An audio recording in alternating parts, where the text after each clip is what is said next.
अर्जक संघ अपनी स्थापना काल से ही मानववादी संस्कृति की स्थापना के लिए दिन रात निरंतर रूप से प्रयत्न कर रहा है और कहीं ना कहीं हम अपनी संस्कृति को लोगों के बीच में जन जन तक पहुंचाने में सफल भी रहे हैं।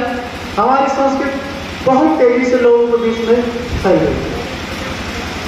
साथियों, अर्जक संघ की स्थापना 1 जून 1968 को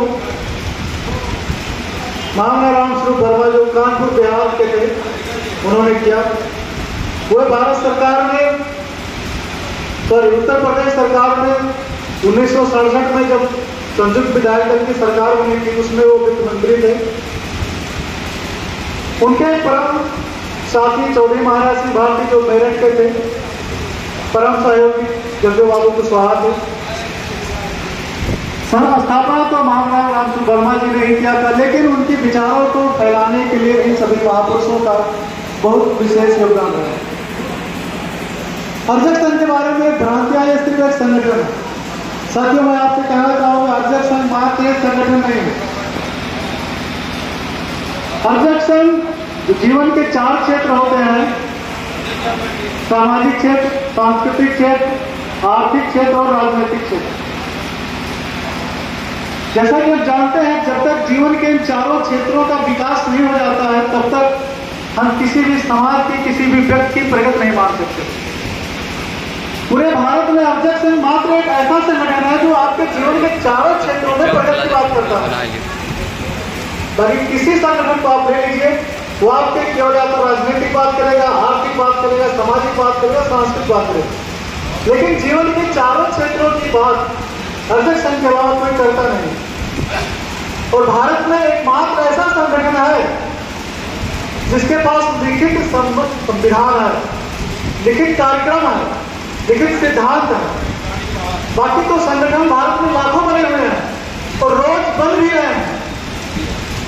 बाबा साहब के नाम पे, तथागत बुद्ध के नाम पे, महापुरुषों के नाम पर हजारों संगठन, लाखों हैं जो रोज बन भी रहे हैं, अपने आप को समाज सेवा का दावा भी करते हैं। लेकिन किसी के बाद किसी प्रकार का जो कॉमन विमन प्रोग्राम होता है, किसी के पास नहीं। जीवन के 4 क्षेत्रों में अर्जक संघ 2 क्षेत्रों की बात करता है: सामाजिक क्षेत्र और सांस्कृतिक क्षेत्र। सामाजिक क्षेत्र में मनुष्य की सामाजिक उन्नति, जो उसके रास्ते में आ रही बाधाएं हैं, चाहे सामाजिक कुरीतियां हो, धार्मिक कुरीतियां हो, उन सबको दूर करने की बात करता है। सांस्कृतिक क्षेत्र में महत्वपूर्ण 4 स्तंभ हैं: विचार, आचार, संस्कार और व्यवहार। दूसरी चीज है कि मैं इस पर चर्चा थोड़ी देर बाद में करना चाहूंगा। सबसे पहले हमारे बीच में एक बहुत बड़ी भ्रांति तैयार हो गई है और इससे हमारे संगठन का बहुत नुकसान भी हुआ है। आम जनमानस में ये विचार फैल गया है कि अर्जक संघ किसी जाति का, किसी धर्म का, किसी संप्रदाय का विरोधी है। लेकिन मैं इस मंच से बिल्कुल साफ कर देना चाहता हूं, अर्जक संघ किसी धर्म का, किसी जाति का, किसी व्यक्ति का, किसी का कोई विरोधी नहीं। अर्जक संघ किसी का कोई विरोध नहीं करता, लेकिन हम विरोधी हैं किस चीज के? हम विरोधी हैं जो चीजें इसके आड़ में असमानता फैलाती हैं। धर्म के नाम पे जो असमानता हमारे बीच में फैला रहे हैं, हम उनके विरोधी हैं। उनको जो समझना है समझे, उसमें कोई फर्क नहीं पड़ता। जो किसी भी धर्म के नाम पे, पर्टिकुलर किसी एक धर्म का नाम नहीं, सारे धर्म एक जैसे हैं, तो धर्म के नाम पे जो भी कुरीतियां फैला रहे हैं, हम उनके विरोधी हैं, असमानता के विरोधी हैं। जाति के नाम पर जो असमानता फैला रहे हैं, हम उनके विरोधी हैं, उनका विरोध हम खुले मन से करते हैं। वर्ग के नाम पर जो विरोध फैला रहे हैं, हम उनके विरोधी हैं। वर्ग के नाम पर जो विरोध फैला रहे हैं, हम उनके विरोधी हैं। लिंग के आधार पर जो उनके विरोधी हैं, हम उनके विरोधी हैं। भाषा के नाम पर विरोध होता है, आप जानते हैं, भाषा के नाम पर भी श्रेष्ठता और निम्नता निर्धारित की जाती है। एक भाषा है संस्कृत। संस्कृत हमारे देश की मरी हुई भाषा सिर्फ श्रेष्ठता साबित करने के लिए छोटा बड़ा गिनाया जाता है। लेकिन आपने देखा होगा, संस्कृत कभी आम जनमानस की भाषा नहीं रही है। आप इतिहास का तो देख लीजिए, कभी संस्कृत में ना तो कोई नाम है किसी गांव का, किसी शहर का नाम है, किसी व्यक्ति का नाम है, न किसी आज तक कभी दो लोग आपस में संस्कृत में बात नहीं किए भी हैं, लेकिन फिर भी वो श्रेष्ठ भाषा है। तो भाषा के नाम पर हमारे बीच में भेदभाव पैदा किया जाता है। तो धर्म के नाम पे, जात के नाम पे, वर्ण के नाम पे, वर्ग के नाम पर जितनी विषमताएं हैं उसका हम विरोध करते हैं और करते रहेंगे।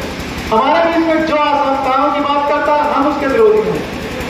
अगर किसी को लगता है इन असमताओं का विरोध करना किसी धर्म का विरोध है, किसी जाति का विरोध है, तो हम उस धर्म के भी विरोधी हैं और उस जाति के भी विरोधी हैं। इसमें निसंदेह किसी प्रकार का कोई संदेह नहीं होना चाहिए।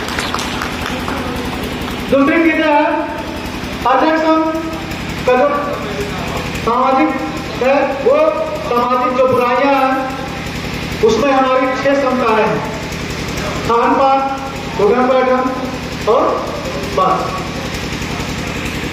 इन 6 क्षमताओं के स्थापित होने से निश्चित रूप से सामाजिक जो बुराइयां ऑटोमेटिक दूर हो जाएंगी, क्योंकि हमारे साथ जो भेदभाव होते हैं इन 6 क्षमताओं में होता है। खाने पीने के नाम पे, उठने बैठने के नाम पे और बातचीत के आधार पर। इसको कोई विस्तार से बताने की आवश्यकता नहीं है। तो अगर ये विषमताएं हमारे बीच से समाप्त हो जाए तो जो हम कल्पना करते हैं समतामूलक समाज की, निश्चित रूप से वो कल्पनाएं हमारी साकार हो जाएंगी। हमारा जो विचार है एक लाइन का सीधे सीधे है, जो हमारी संस्कृति को स्थापित करने के जो 4 स्तंभ है: आचार, विचार, संस्कार और व्यवहार। इन्हीं 4 क्षमताओं पे हमारा जो सांस्कृतिक है उसी चलता है।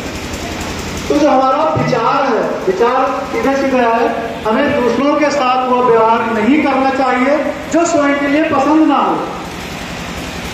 हमें दूसरों के साथ वो व्यवहार नहीं करना है जो हमें खुद के लिए ना पसंद। ये हमारा विचार है।